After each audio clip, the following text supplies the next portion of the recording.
I am Wanda Davis, and I am a volunteer at the hospital, which I enjoy being a volunteer very much. I just felt like that I was not functioning well at all, so it was suggested that I have a heart catheterization, and that's when we found out that my heart, my aortic valve, was deteriorated. So I had that replaced, and I also had my mitral valves,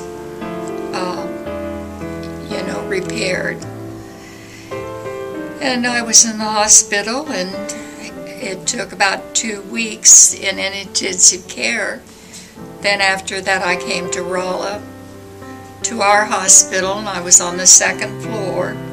And I was there for about a month in rehab and getting my strength back and just feeling better.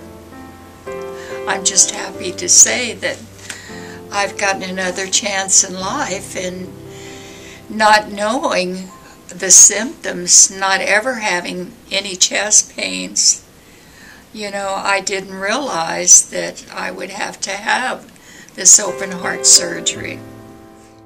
I just would like for everyone to realize that heart problems are different in each person.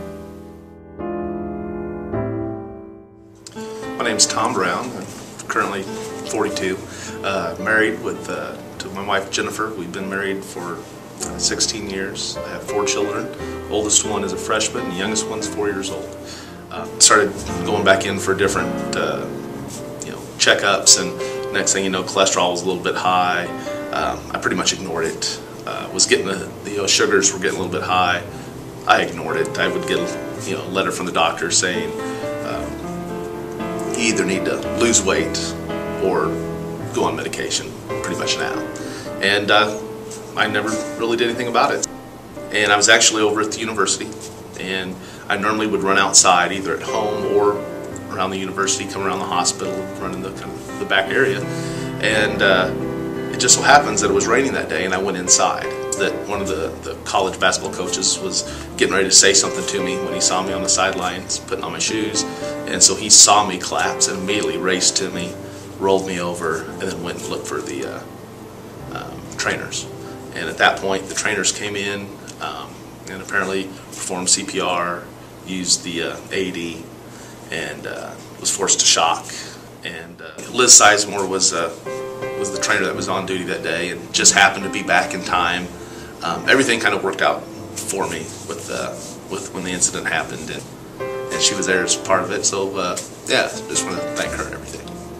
What I did is, after the incident, and I had 3 stents put in,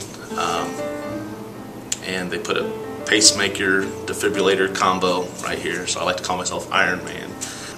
Went to rehab, cardiac rehab here at the hospital, and that was a really good experience. And it was kind of funny because I'm laughing, as at that point I was 41 years old.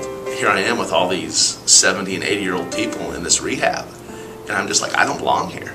It doesn't matter about your age and where you're at. Part of it's a lifestyle, part of it's hereditary. I've never had heart disease in the family with my immediate family. So yeah, it came as a complete shock to me and my family. All you can do is, try and live your lifestyle in such a way that prevents it or minimizes the risk. And then after that, everything's in somebody else's hands. Hi, I'm Rhonda Gately. I'm 45 years old. I live in Edgar Springs. I'm married to Dean. We've been married for 15 years. And I work at Citizens Bank of Newburgh part-time. On June 20th of 2004, my life was totally changed. I was air evac to Springfield to St. John's, where I had experienced over the years these dizzy spells, I called. When we got to St. John's, I actually coded on them 3 times. They brought me back. At that time, they went in and put a temporary pacemaker in up through my leg. And After that, they decided I had the electrical part of the bottom of my heart actually went out, and that's why I was having these dizzy spells, is because I was not getting oxygen to my brain.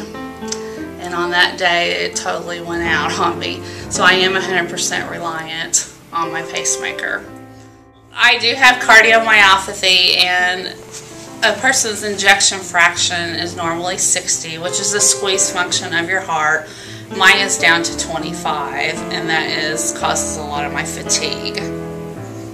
In June of 2007, I was diagnosed with congestive heart failure, and at that time I did have to have a defibrillator put in.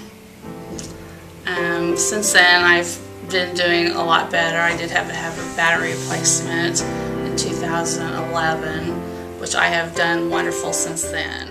I just want to let everybody know that there is hope out there. Even though you might have heart problems, you still have a life out there, and there's a lot to live for.